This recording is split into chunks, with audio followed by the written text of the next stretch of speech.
Today on Locked On Canadiens, we have a very special Friday mailbag with a very special guest, Jerome Berube of hockeyprospect.com. You are Locked On Canadiens, your daily podcast on the Montreal Canadiens, part of the Locked On Podcast Network, your team every day.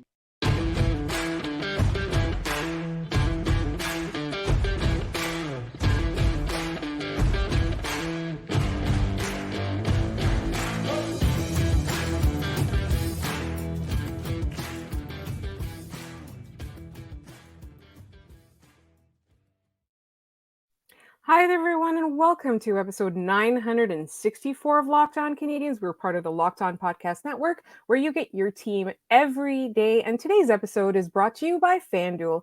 Make every moment more. Right now, new customers get $150 in bonus bets with any winning $5 moneyline bet. That is $150 if your team wins. Visit fanduel.com/lockedon to get started. My name is Laura Saba, also known as The Active Stick, and I'm joined, as always, by the wonderful Scott Matla. Scott, how excited are you about today's show?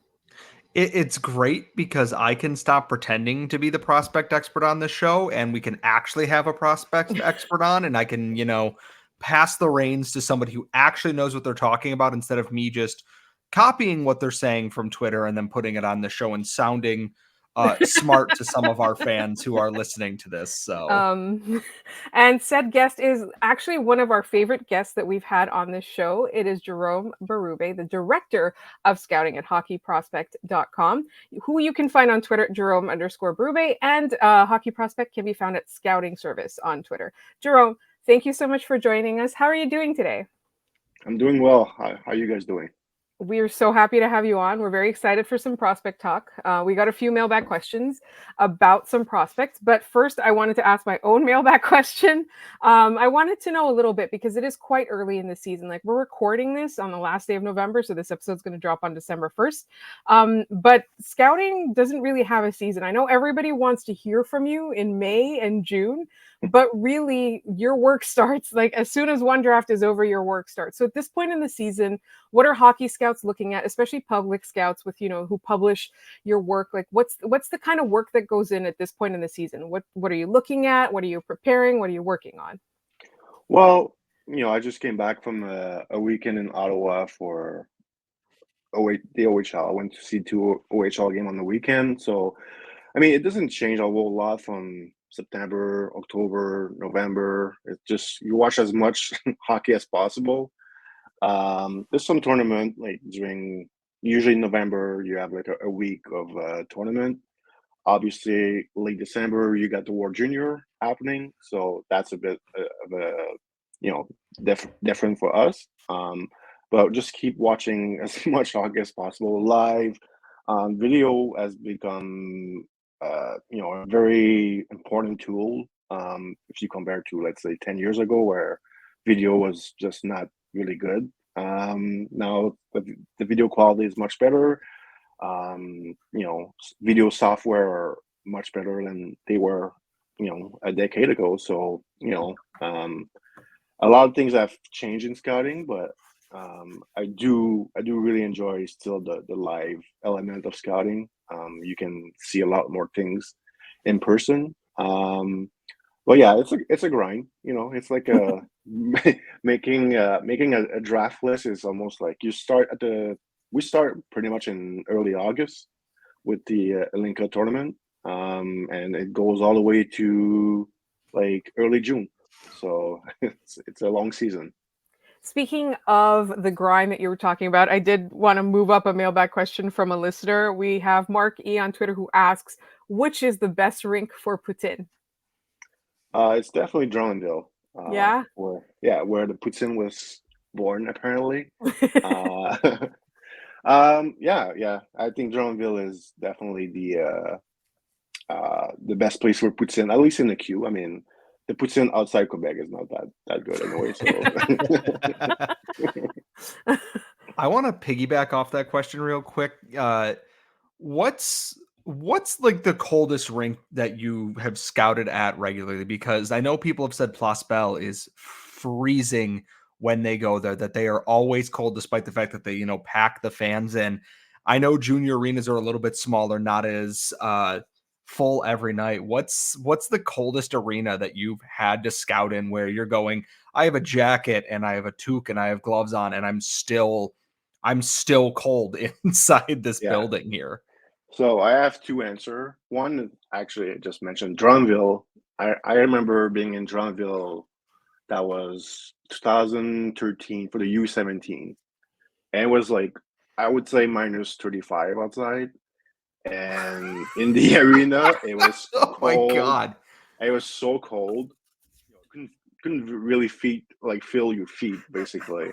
So that was a painful tournament.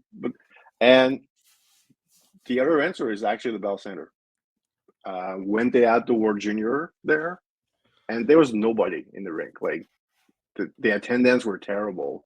It's a 21,000 seat arena, and there's like 500 person on some games. For It's some like, of those games, yeah, it was because I remember getting like a pack of tickets for it, and obviously the Canada games were packed and they were at night, but the earlier ones, no. I remember going to see, I believe it was Latvia against Finland.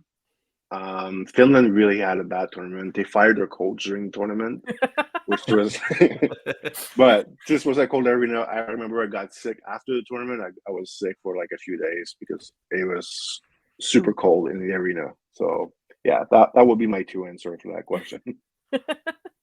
So many people have different answers because I know people who do like WHL scouting have said some of the old barns out in Alberta and everything are just, you might as well just be standing outside watching the game. And I'm trying to imagine either trying to type your game notes or what you're scouting or writing things down, and your hands are just so cold that you're like, no, this is just, it's not happening. Like it's already, it's hard enough to scout, I imagine, let alone where you're trying to pay attention to what's happening in front of you. But because it is so cold that you're like, I can give you like 5 seconds at a time before I'm remembering that it is, like you said, minus 35 outside. And I'm just trying to keep warm at this point. Could be worse because I used to do like scouting for like for the Q draft for midget, and those rings are old. So like, oh no. Yeah. Oh no. Those are the rinks that you see in the Tim Hortons ads, like where it's like exactly. yeah. So I had a couple questions before we get into our next couple of segments. Like you mentioned earlier, like video technology has gotten a lot better now. And so it kind of opens up the world that you are able to scout players that aren't, a drive away, or that you can afford to go to the rink. So to me, like my question is, and I'm hoping that we have the same sort of thought, like what country of hockey players is emerging that's being discovered by scouts now that you're seeing a lot more players where people are paying attention, like a lot more players are maybe being drafted, or they're the next crop? Like are there up and coming hockey countries essentially that scouts are paying attention to now? For the most part, I think it's usually the same country. Like you might have 1 year, like the last 2 year, Slovakia had some good players, and for I don't know, 10, 15 years, we barely had anyone like decent or good from coming out of Slovakia. I can tell you for this year's draft, Norway is actually has like 2, 3 good player that will definitely get 2 for sure will get draft pretty early, I think. And but Norway is not really and it doesn't happen every year with them. So it's like the draft, and it's like a cycle for some of those less good country in hockey. Some year, like Germany, they had some really good year with Stutzla, Peterka, Reichel, Seider, and then now it's like not so much. So it just depends on the year, basically. Essentially, yeah. And so I did really quickly want to mention as well that we are going to be asking Jerome about some Q players, but he is the director of scouting for hockeyprospect.com, and that is honestly one of the Bibles. Like Scott, you use it all the time. Especially like this is what happens is that you guys do the work. You start in August, you keep working, something comes out mid-season, something comes out at the end of the season, and then in the spring, all of us just jump on that last thing that you put out and we use that. But I mean, obviously, you're the one paying attention day in, day out. You and also all of your fellow scouts. So we are going to talk about some specifics, and that's all coming up in just one moment. But first, this episode is brought to you by FanDuel Sportsbook. Right now, new customers get $150 in bonus bets with any winning $5 moneyline bet on FanDuel. The weather's getting colder. We're all watching the NFL. The hockey season is in full swing. And you know what? You're going to get $150 if your team wins. So if you've been thinking about joining FanDuel, there is no better time than now to get in on the action. And the app is so easy to use. There's a wide range of betting options in terms of so many sports. You know, we're talking about NFL, we're talking about NHL, we're talking about all of them. And there's going to be player spreads, player props, over under, and more. So visit fanduel.com/lockedon and kick off the NFL season. Watch the NHL season. FanDuel is the official partner of the NFL and us here at Locked On. Scott, is it time to have some Hutson mania? I mean, it's always time for that because Lane Hutson's, amazing, but we don't need to know. Well, we always want to know more about that, but there's another Hutson, I believe it is this draft. If I got this wrong, I'm going to feel like a fool, but Lane's brother Cole is in this draft, and he is one of several names that Habs fans have been looking at. Not only that, Saku Koivu's son is in this draft because all of us want to feel extremely old because he's also in there with Jerome McKinley's son, which I'm crumbling to dust inside my body as we speak. But people want to know about Cole Hutson because if one Hutson's good, two's got to be great, right? I would say I would say the rest of his team. I think he has. It's been a bit of an up and down season for him so far. I think I liked him a lot more last year than this year. I think this year, like when you watch him, you have to be blind to not think he's Lane's brother because they do play a very similar style. They have the same, skating styles. They do the same deceptive move. But Lane is a lot more dynamic than Cole is. So that's gonna be something we watch as the season progresses to see if it's just is it just a bad first 2 months of the season for him? Not that he's been bad, but just not a defenseman of that size. They don't have a lot of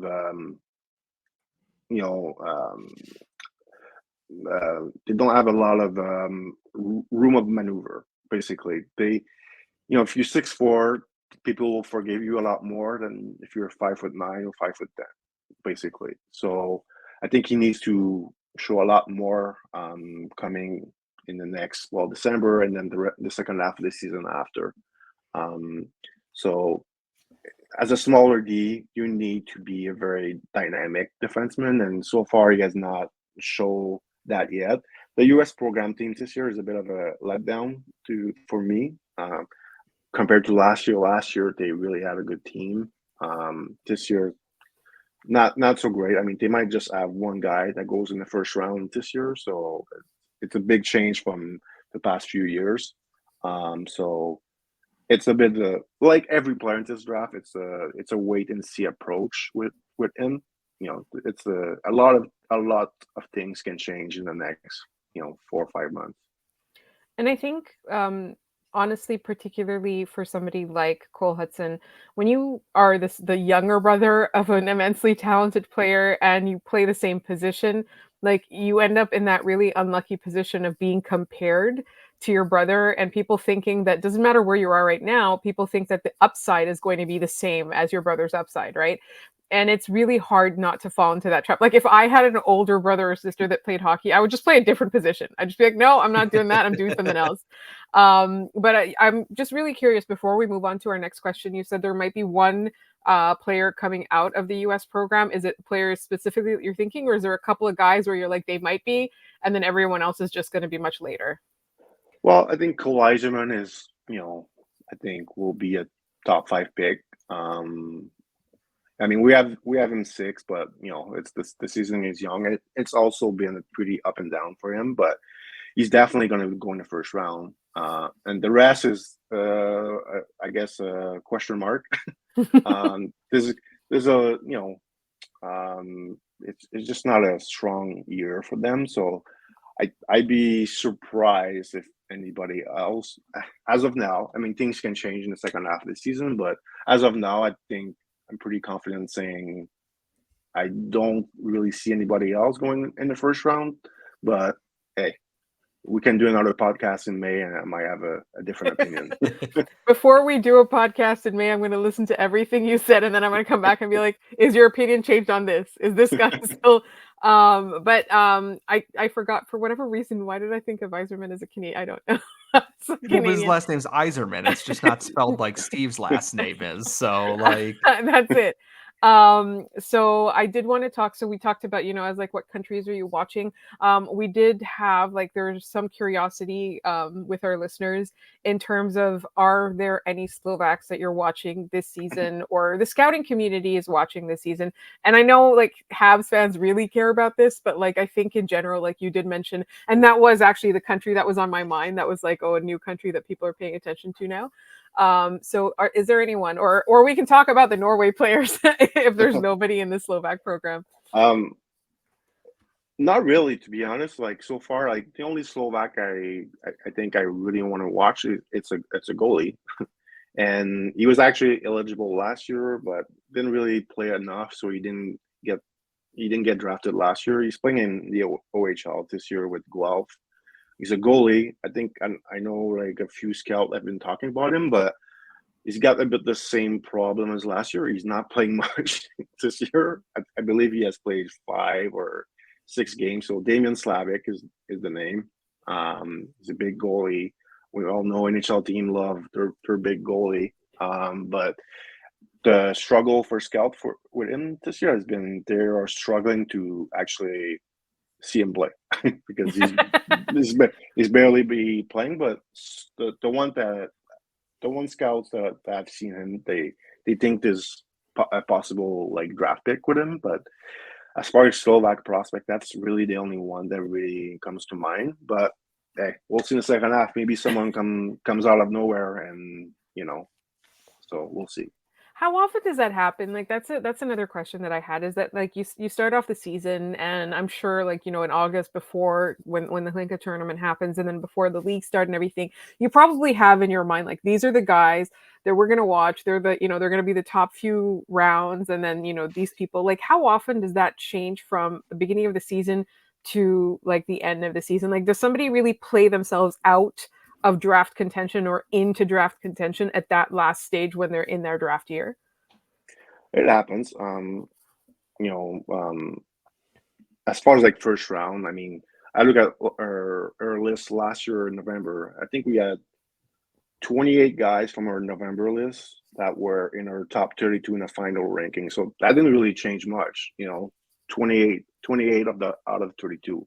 But there's always guys that you probably less, and the more you watch, the more you're like, hey, this guy is definitely a draft pick. And the more you watch, the more he moves up on your list. And those, like Russia is a very tough country to scout.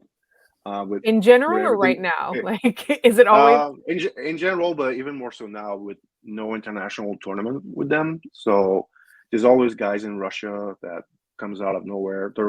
They have incredible goalies every year. I think if I was an NHL team, I would draft a Russian goalie every year. in the seventh round. I look at our goalie list this year. We have 7 goalies. I think 4 of them are from Russia. So, so yeah, Russia, and it's also a really big country, obviously. So, and there's hockey player everywhere in that country. So, it's really hard. And a lot of times, for some reason, Russia has a lot of second-year eligible, third-year eligible that makes their way onto our list, and they're not really well known, from the public. They're not really talked about as top 32 guys, but it happens quite often in Russia where we get guys that are a bit older, and then they just happen to slowly move on our list. Like we have one guy on our list right now that was not drafted last year. He's 50 on the list, but maybe next list is a lot higher. So, but it's just gonna happen with more viewings on them, and obviously Russia, it's only video. Yes, that's definitely one of the cases. And we still have, we haven't talked about the Q at all yet. And we're going to be talking about that in just one moment. But first, this episode is also brought to you by Sleeper. The Habs have not been winning as much as we like, but if you want to win 100 times your money, play daily fantasy hockey on the Sleeper app. There are all kinds of possible scenarios for this season, but if you want to have a chance at winning big, you need to play daily fantasy hockey on Sleeper. As the official daily fantasy app of the Locked On NHL network, Sleeper is our top choice for daily fantasy sports, especially daily fantasy hockey. With Sleeper, you can win 100 times your cash in daily fantasy hockey contests. All you need to do is pick more or less on stats for NHL stars. Choose stats like goals, assists, saves, plus minus, and more. And you heard me, Habs fans, you could get 100 times the payout on Sleeper. So start paying attention and get your picks right so you could win big. Use promo code LOCKEDONNHL and you'll get up to a $100 match on your first deposit. Terms and conditions apply. That's LOCKEDONNHL. See Sleeper terms of use for details and locational availability. All right, Jerome, I think, do people often mistake you now as just an exclusively Q scout because that's how you came up? Or is it now people are kind of giving you more? Because I honestly, if I want to talk about the Q, you're still the first person that pops into my head. It's a bit of both. I think, obviously with my name, it sounds very French Canadian. So I think people obviously see the Q. And I scouted for the Q draft also before, so a lot of people, let's say on Twitter, thinks of that, but I see pretty much every player in the draft, so that's my role now. But obviously we, you and I, are located in the greater Montreal area, and Habs fans really do we do like to cheer for hometown people. So I mean, I just think about how excited people were about Joshua Roy, all the players that are coming out of the queue that the Canadians have drafted, they seem to, and obviously they're helping themselves by playing well, but they get a lot of they are very popular in Canadians fans' hearts. So I'm wondering who are the guys from the queue that you're watching this season? It could be any position. Yeah, I think we have one guy from the queue in our first round. His name is Raoul Boilard. He plays for Bécomo. Very impressive player. Didn't play in the queue last year. Play in British Columbia in the junior A league over there. He was thinking about going college, the college route. But he changed his mind over the summer. Now he's playing for Bécomo. Not a lot of people are really. I think he's just slowly starting to get noticed. But he's a very intelligent player, smart playmaker, plays well in all three zones. Looks a pretty safe pick to me. He's got good size. He skates well.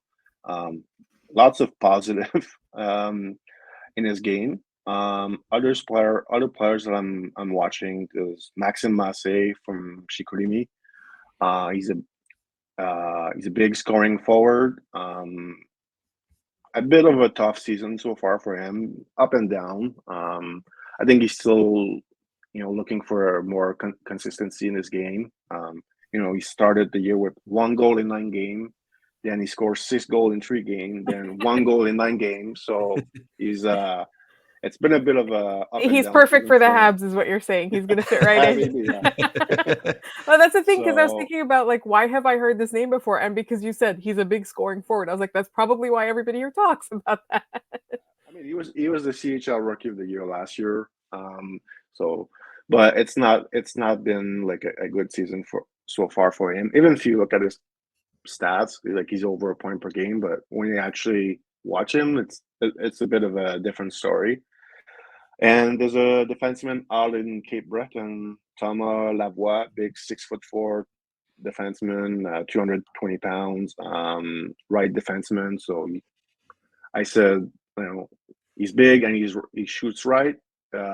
Very that NHL team loves that.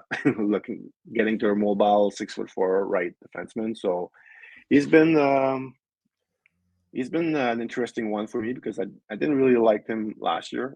I had a lot more question mark last year, but I've been pleasant surprised by him this year. He plays a lot. He plays like almost 30 minutes per game, which is crazy. And sometimes it's probably too much for him, honestly, because I think his energy level sometimes is just he's trying to like keep his energy in the game, so he doesn't try as much as he should. And sometimes like he's a talented player, but sometimes he doesn't really show it. He just prefer to stay calm and stay at home. But he's got some skill. So those three are definitely in my opinion, the top three out of the Q this year. Not a strong year once again for the Q, but from what I've seen, I think next year might be a bit better from the Q. Because I was curious about this because every year that the draft comes around, and depending on what the Canadiens front office does is, hey, was there this person in their own backyard that they ignored or didn't pick? The one like, and I'm going to mispronounce his last name because I do this every time, is Jordan Dumais, Dumais. I'm very likely mispronouncing that. People Dumais, point at right? that and go, yeah, Dumais. Okay, I was close. All right, I'm gonna give myself partial credit for that. And so, with the Habs likely picking in that first 10 range there, which is there anyone that would be feasible in that spot there? Because based off of what you said, it seems like there's some decent names, but not someone that you're going to look at this and go top 10 pick, like for sure. If he's there, the Canadiens cannot miss out on this. The short answer is no. Um, I like Boilard's game, and we'll see how much he can improve in the second half of the season. But I still don't think he's a top 10 pick. But he might move up on our list. Like we have him 31. I could see him move up maybe 10 spot maybe. But top 10 will be a bit tough, I think, for him to get to. We've got one mailbag question that I do want to ask before we wrap up the show, and it comes from our good friend Casey. Which Habs prospects do you think has the best, or prospects has or have the best chance to be traded this year or next year? Usually when you are rebuilding, you don't really want to trade your young prospect. But looking at the Canadiens depth chart, I look at their left defenseman. There's a lot of defensemen there. Even if you look at like the young NHLer on the Canadiens roster, so you have like Jacky, Harris, Goulet, and then with Laval you have Trudeau, you have Norlinder, and then you have Lane Hutson coming up possibly next year. Adam Ekstrom coming up maybe next year. There's too many of them.